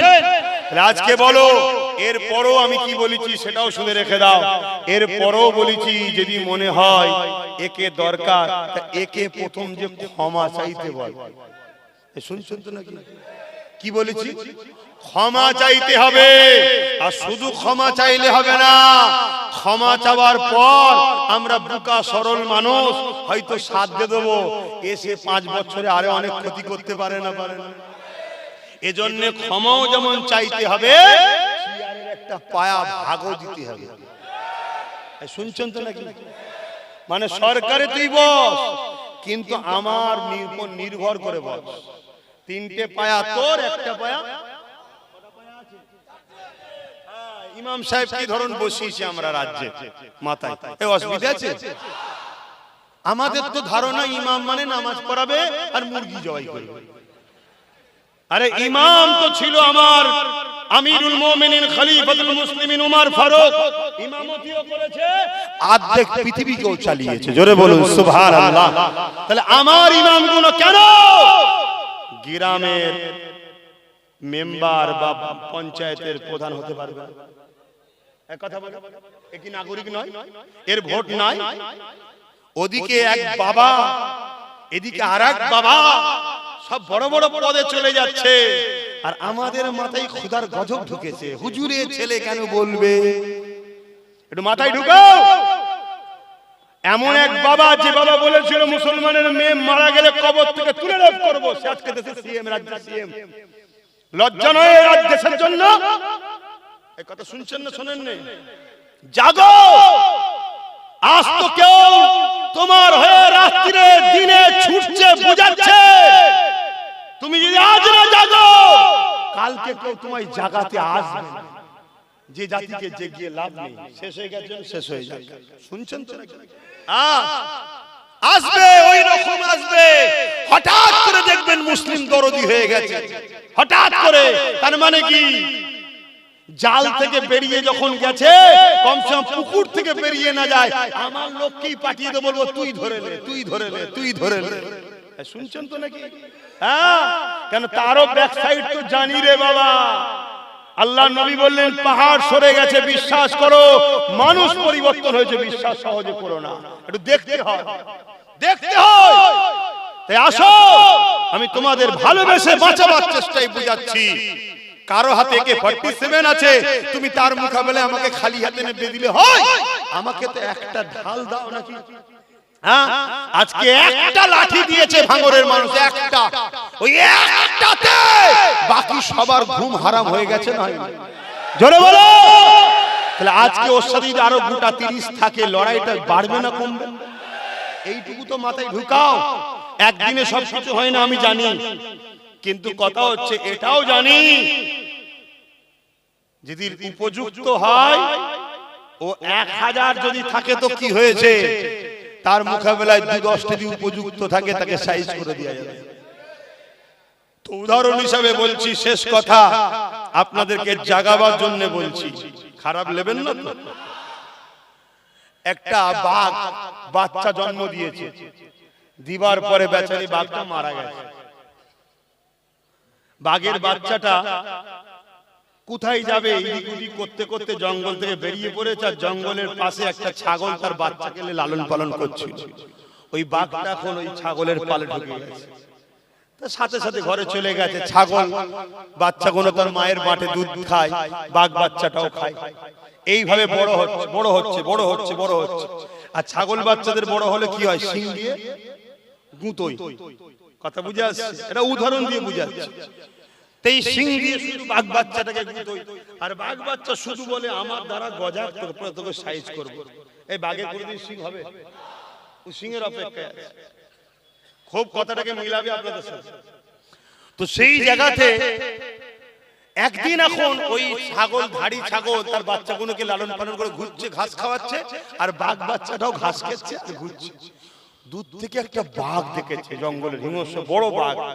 দেখি বলছি, কি দেখছি আমি? এতগুলো ছাগলের সাথে একটা বাঘ আবার ঘাস খেচ্ছে না ছাগলকে, এ কি ব্যাপার? বাঘ একটা হুঙ্কার মেরেছে। হুঙ্কার মারলে ছাগলের বাচ্চাগুলো কি করবে ভাই? ছুটছে। আর এই বাঘ বাচ্চাটা কি করছে? ইও ছুটছে। তখন বাঘটা ছুটে এসে থামিয়েছে। যখন থামিয়েছে, এ ভয়ে কাঁপছে বাঘ বাচ্চাটা। তখন ইও জন হয়ে গেছে। এ এত জন যে থামিয়ে ওকে ফেলে ফেলবে, কারণ জন বয়স তারও শক্তিশালী, উঠেবার বুড়ো হতে যাচ্ছে। দাঁড় করিয়েছে। এই তুই ছুটছিস কেন, কাঁদছিস কেন? বলছে না, আমায় ছেড়ে দেন, আমায় ছেড়ে দেন। তখন এই জঙ্গলের বাঘ বুঝতে পেরেছে এর হাকিকাতটা জানে না কে। একে নিয়ে গিয়ে বলছে চ নদীতে পানি খাবি, চ। সারা জীবন বাটিতে পানি খেয়েছে, ও কেন বলছে নদীতে যা। ছাগল কত পানি খায়? তো কিছুতেই যাবে না। আর জঙ্গলের বাঘ হুঙ্কার দিচ্ছে, মেরে ফেলবো চ। যেই জঙ্গলে নদীতে গিয়ে মুখটা দিয়েছে, আর পানিতে কি দেখছে ভাই বলুন? নিজের চেহারাটাকে দেখছে, আর দেখছে আর ভাবছে যে আমায় তাড়া মারছে, আমি তো হুবহু তার মতো দেখতে, বোন তার থেকেও আমার শক্তি বেশি, ও আমায় হুঙ্কার দিচ্ছে। আর ওর হুঙ্কারে সব ছাগলগুলো পালালো। এতদিন আমি গুঁতো খেচ্ছিলাম, ব্যাপারটা কি? এর ঘরটা কেটে গেছে, এর পানি খাইনি। উঠেই একটা আকাশ মুখে একটা মেরেছে গর্জন। মারতেই ওই বাঘ বুঝতে পেরে গেছে, যাক আমি সাকসেসফুল। শুনছেন? তখন ও বলছে শোন, ঘাস খাওয়া তোর কাজ নয়, আর গুঁতনো তোর কাজ নয়, থাবা মারা তোর কাজ। মাফ করবেন, আমি কাউকে কিছু ছোট করছি না, বড় করছি না, শুধু আপনাদেরকে বোঝাবার জন্য উদাহরণ দিচ্ছি। আপনারাও কারো কারো পাল্লাই পড়ে ছাগল বাচ্চাদের সঙ্গে থেকে এই ছাগল বাচ্চা টাইপের হয়ে গেছে। কথা বুঝে আসছে? এজন্য আমি আপনাদেরকে জাগাতে এসেছি। আপনারা হলেন সালাউদ্দিন আইবির উত্তরসূরি, আপনারা হলেন খালিদ বিন ওলীদের উত্তরসূরি, আপনারা হলেন মুহাম্মদ বিন কাসেমের উত্তরসূরি, আপনারা আশফাকুল্লাহ খানের উত্তরসূরি, হাফেজ তিতুমীরের উত্তরসূরি।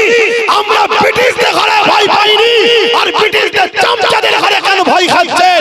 ওটাও জাগাও, একবার গর্জন মারো, আচ্ছা আচ্ছা ছাগলের বাচ্চা সব গায়েব হয়ে যাবে। ঠিক না বেঠিক? জোরে বলো ঠিক না বেঠিক?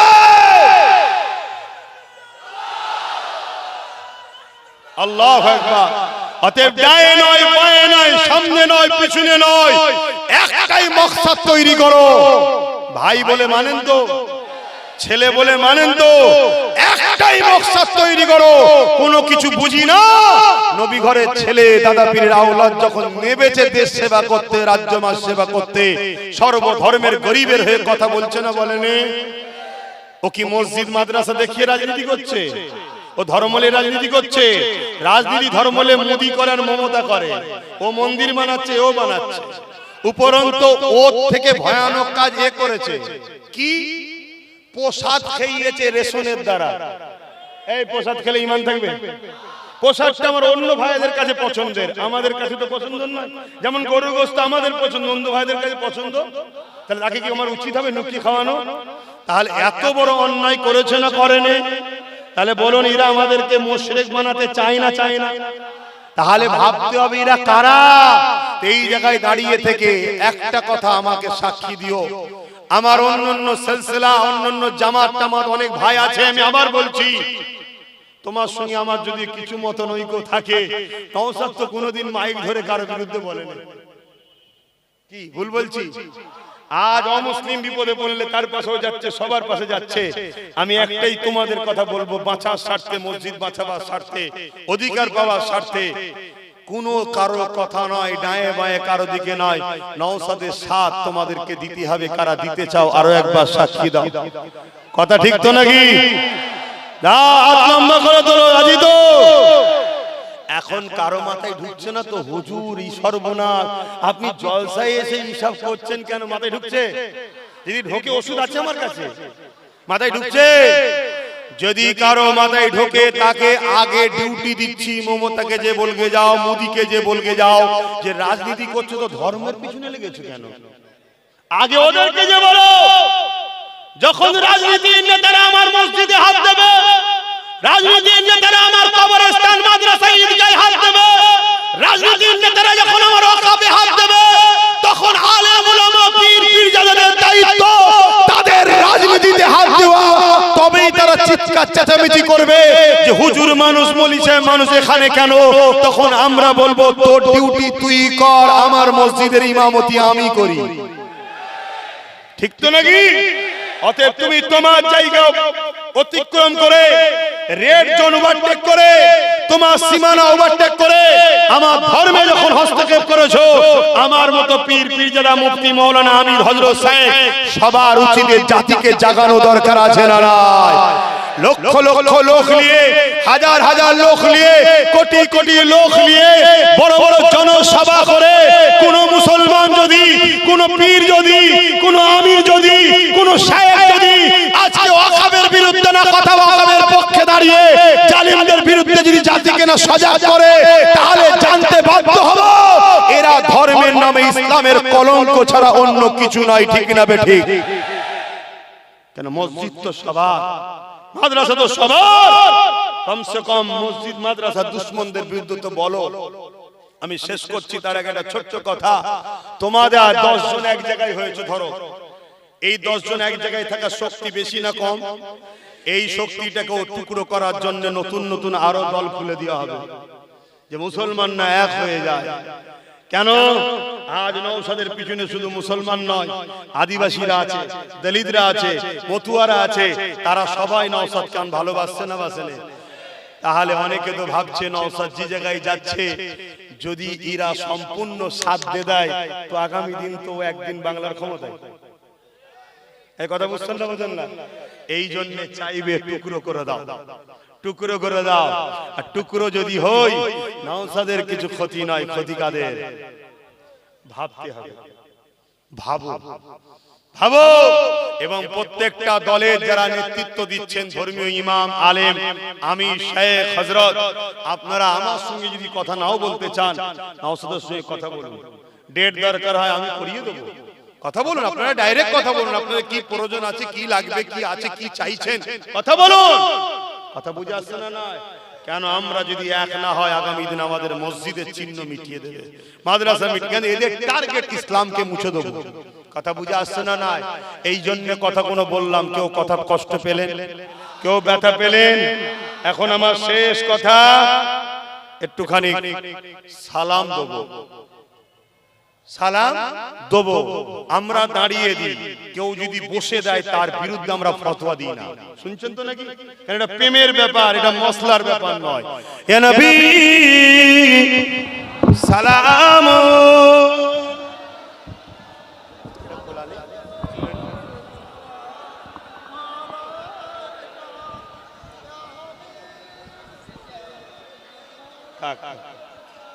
ওখানে দেখতে পাচ্ছি কি হলো?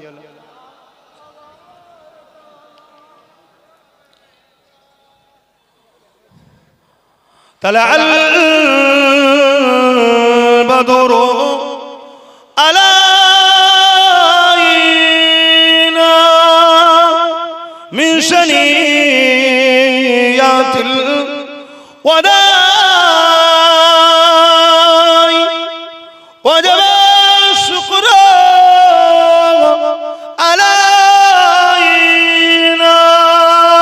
مدد لله أهداي يا نبي سلام يا رسول سلام يا حبيب।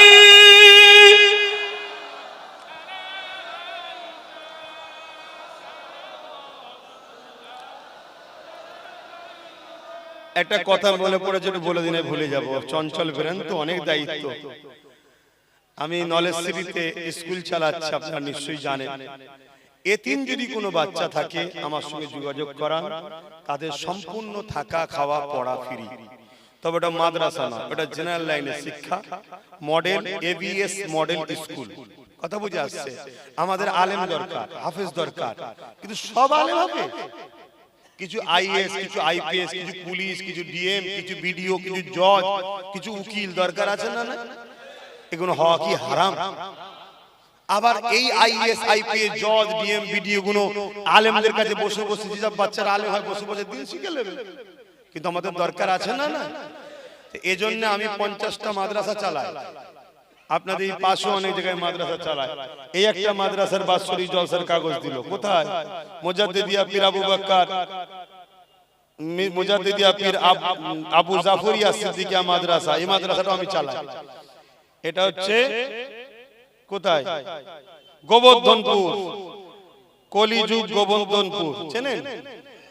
ওখানে জলসা আছে, ছেলেরা দাওয়াত দিচ্ছে। 22শে পৌষ আপনাদের সবাইকে দাওয়াত দিচ্ছে। কখন? আমার টাইম যাক, ছেলেরা দাওয়াত দিচ্ছে। তো এরকম মাদ্রাসাও চালায়। কিন্তু এই মডেল স্কুলটা করেছি 2027-এ ইংলিশ মিডিয়াম স্কুল করব, তারপরে ল কলেজ করব, ইঞ্জিনিয়ারিং কলেজ করব। এটা টার্গেট। আপনারা দোয়া করছেন তো? আল্লাহ কবুল করুন, আল্লাহুম্মা আমিন।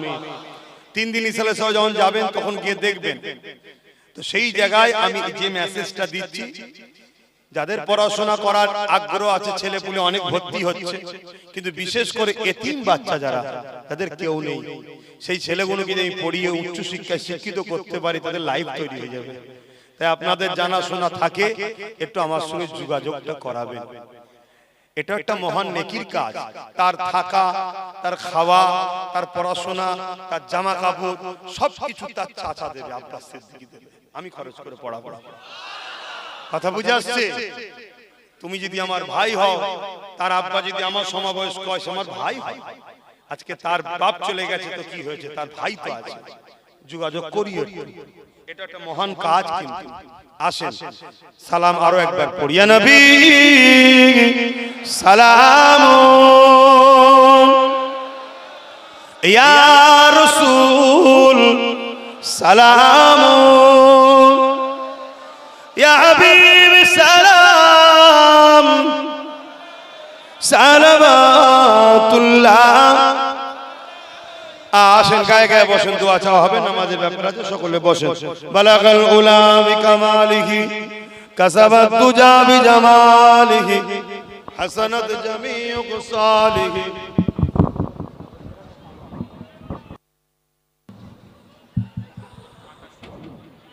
সম্ভব ভাইরা আমার, আহলে সুন্নাত ওয়াল জামাত কমিটির পক্ষ থেকে এই মাহফিল করেছে। তা আপনাদের জন্য কি তাবারুক করেছে, সে তাবারুকটাও দিতে থাকবে। আর এই মাহফিলটা হোক, আপনারা চান তো নাকি? বেঁচে থাকলে আপনারাও আসবেন ইনশাআল্লাহ। আমিও যদি আসি অসুবিধা আছে? আরে আমি তো হুজুর হুজুরই থাকবো, চিন্তা করছেন কেন? কিন্তু আমার ভাইটাকে দিয়েছি, তুই ওইদিকে থাক, কথা বুঝে আসছে তো? সেই জায়গাতে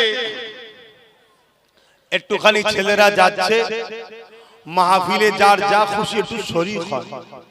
আপনার আমার আব্বা সমতুল্য হন, ভাই সমতুল্য হন, পর্দার আলে মা বোন গুণ আছে, শুনছে তো তারা নাকি?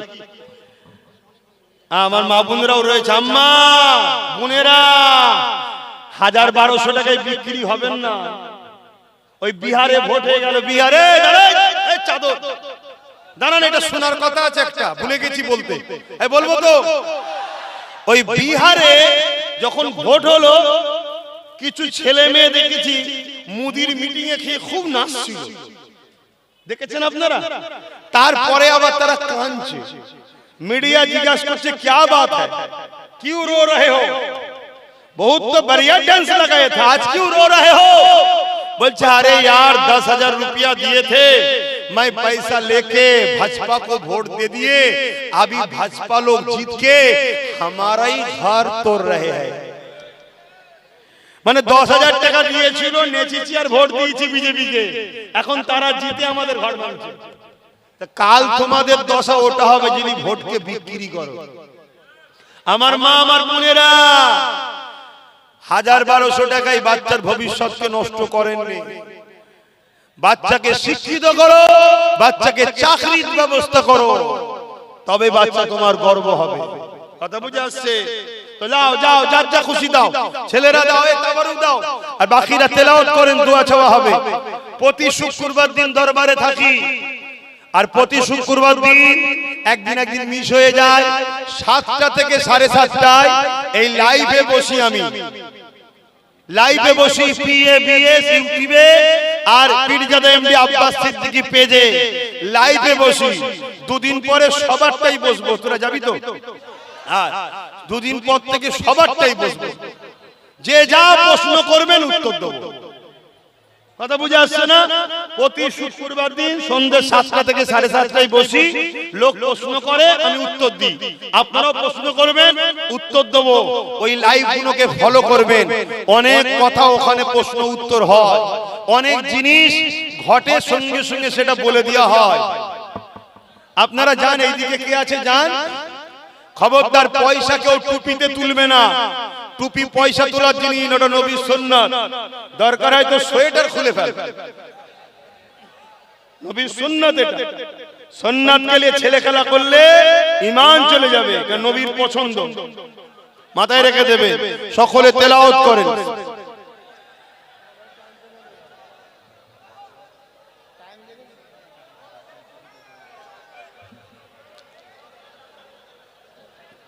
আর একটা কথা বলে যায়, লোভে পাপ, পাপে মৃত্যু। মুসলিম ঘরের ছেলে, তোমাদেরকে শেষ করার জন্য ইসলাম বিদ্বেষীদের চক্রান্ত, তোমাদেরকে জুয়া, মদের আড্ডা, লটারি, বিভিন্ন জিনিসে জড়িয়ে দিতে চাইছে। লটারি কেটে কেটে কেউ কেউ ভিখারি হয়ে গেছে, আবার কেউ একবার চান্স পেয়ে 1 কোটি পেয়েও গেছে, 50 লাখ পেয়েও গেছে। এই 50 লাখ যে পেয়েছে সে যদি ওই টাকার 50 পয়সাও খায়, হারাম হারাম হারাম।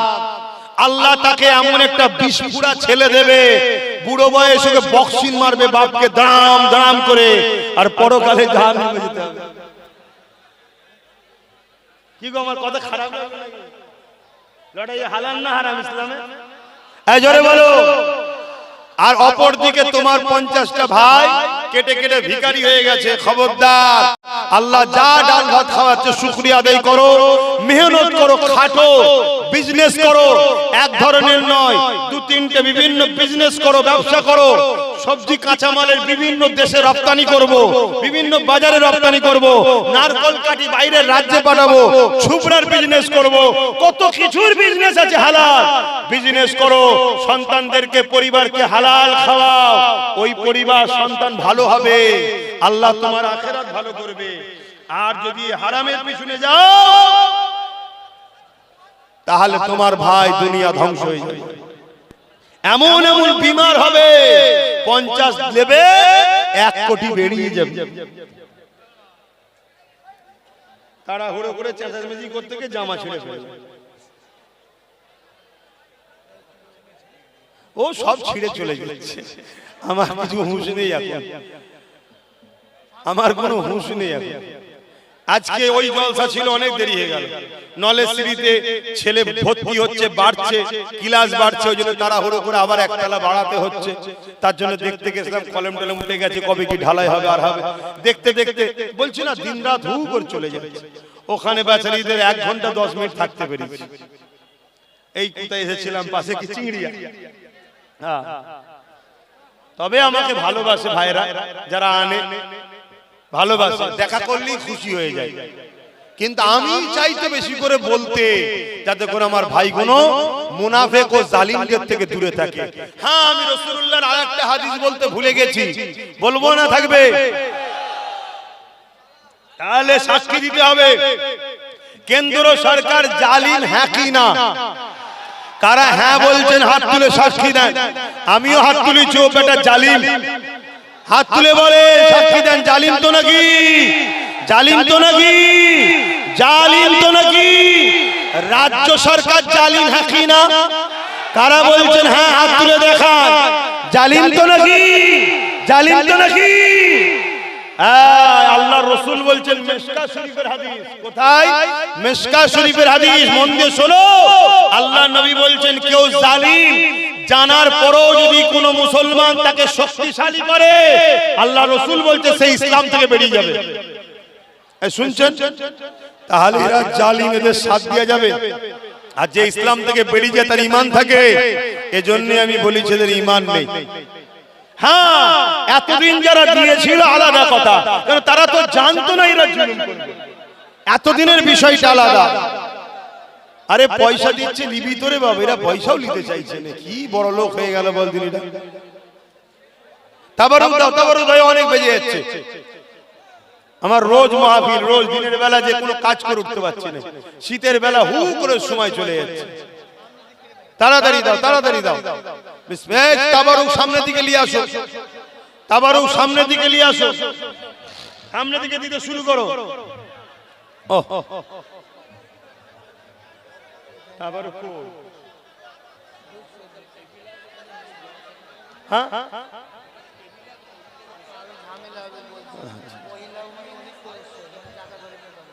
ও তার কি কবে বলছে? ছেলেরা কো এখান থেকে দিয়া শুরু করো, যত দূর যাবে যাবে। বাকি সব জোয়ার অপেক্ষায় বসে আছে। তাবারুক সবার বাড়িতে, মা রেঁধে খাওয়ায়, ওটা সব থেকে বড় তাবারুক। হ্যাঁ, হাঁটুর উপরে কাপড় তুলে এই লিয়াই রে, এই লিয়াই রে, ওটা তাবারুক হয়ে গেল। আর মায়ের রান্না কি বাসি ভাত? মায়ের রান্না সব থেকে বড় তাবারুক। সুবহানাল্লাহ। মায়ের থেকে বড় কে আছে?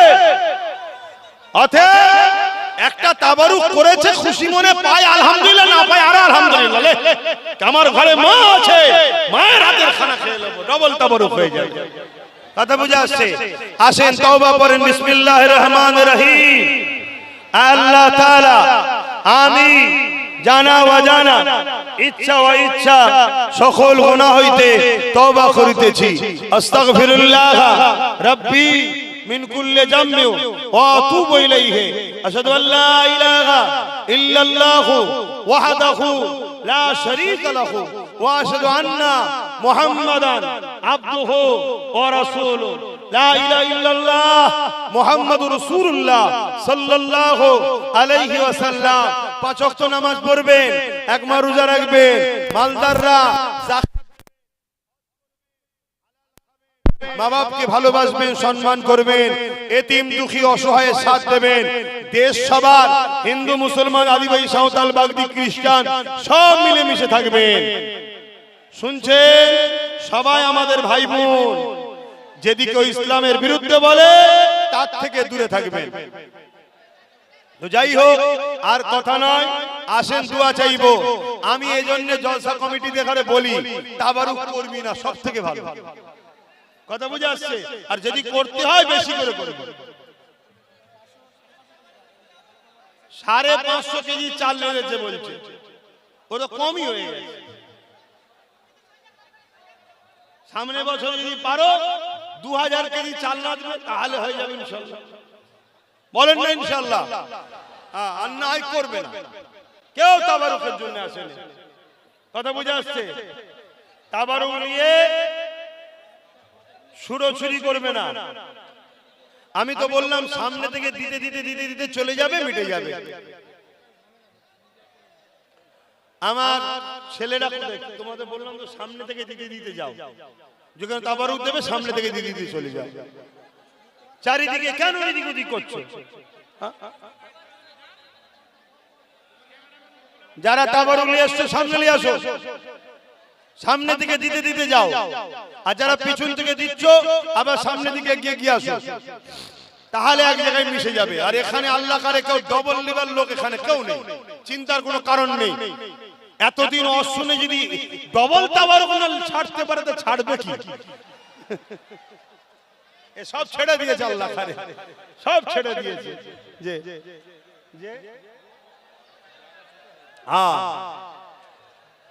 না না, জায়গা ছোট হয়নি, এটা আল্লাহর রহমত যে আমাদের যুবকরা এখন জান্নাতের বাগানে ভিড় করছে।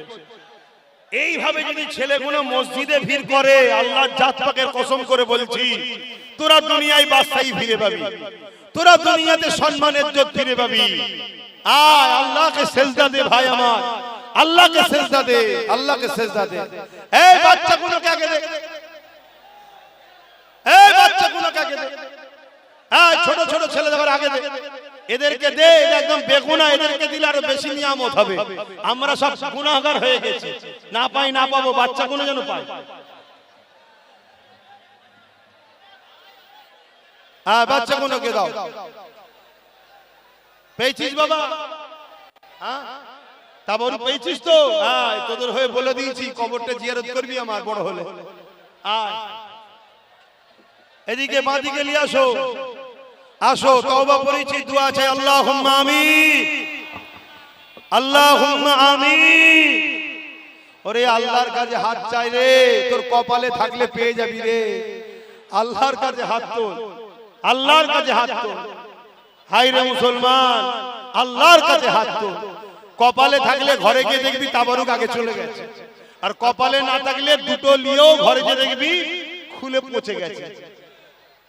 কপাল, নসিব, নসিব, নসিব, নসিবের উপরে ভরসা কর। আল্লাহুম্মা আমিন।